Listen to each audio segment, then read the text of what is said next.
4 বছরের ছোট্ট রিনি মাকে বলল ডেকে, জানো মা, ভ্যান কাকু আমাকে কোলে বসিয়ে বুকে হাত রাখে। মা বলল, কি যে বলিস, বড্ড গেছিস পেকে। কোলে বসিয়েছে তো তাতে কি, ভীষণ ভালোবাসেছে তোকে। রিনি বলল, না না, ওটা ব্যাড টাচ, স্কুলের ম্যাম শিখিয়েছে আমাদের, গুড টাচ ব্যাড টাচ। রিনির মা বলল হেসে, ঠিক আছে ঠিক আছে, ভ্যান কাকুকে বলে দেব যেন না আসে তোর কাছে। রিনির যখন বয়স 12, শরীরের গতি বেশ। পাশের বাড়ির জেঠুর নজরে ঘোরে রিনির বক্ষদেশ। একদিন সুযোগ বুঝে সেই জেঠু আশীর্বাদের ছলে জাপটে ধরে চুমু দিল রিনির নরম গালে।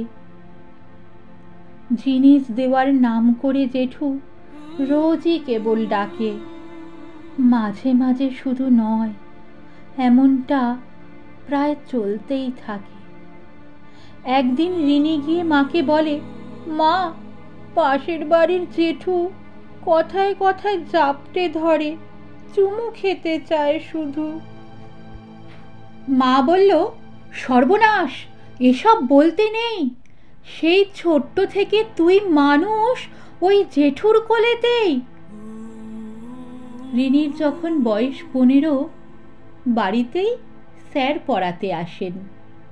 সুযোগ পেলেই বকার ছলে রিনির উরুতে হাত রাখেন, কখনো আবার তার হাতটা পিঠের ওপর খেলা করে। কামার তো চোখ দুটো শুধু রিনির বক্ষদেশেই ঘোরে। রোজ রোজ সব সইতে সইতে হঠাৎ রিনি দেখায় রাগ। আপনি না শিক্ষক, লজ্জা করে না? ভাগ এখান থেকে, ভাগ। ছুটে এসে রিনির মা ধমকে বলল মেয়েকে, স্যার হলেন পরম গুরু, তুই এভাবে অপমান করলি তাকে। রিনি বলে, বেশ করেছি, কিসের তিনি স্যার? রোজ শরীরে হাত বুলিয়ে যায়, আমার ওপর সব সময় নোংরা দৃষ্টি যায়।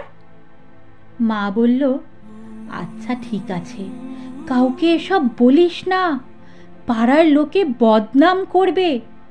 সবেতেই তো মেয়েদের দোষ, তাই সত্যি বলতে মানা।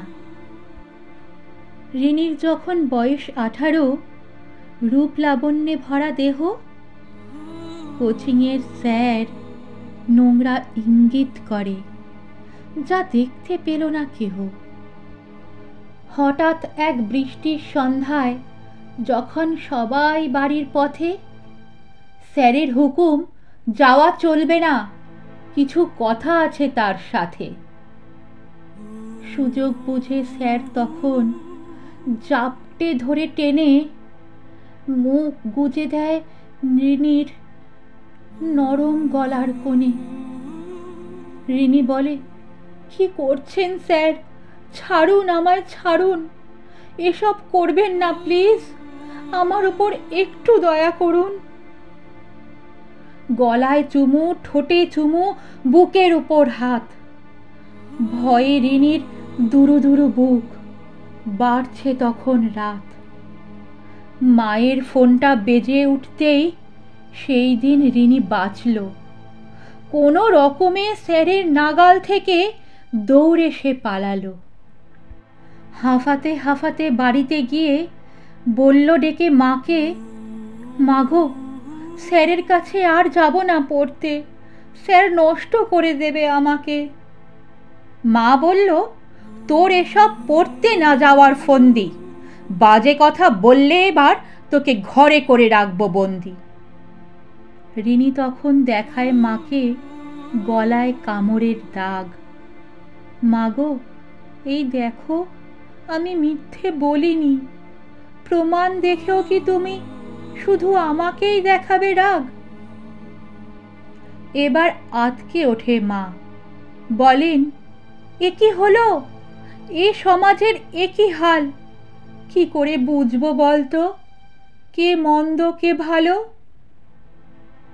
এ সমাজ শুধুমাত্র ঋণীতে নয়, প্রতিদিন প্রতি মুহূর্ত প্রতিনিয়ত এ হাল সব মেয়েদেরই হয়।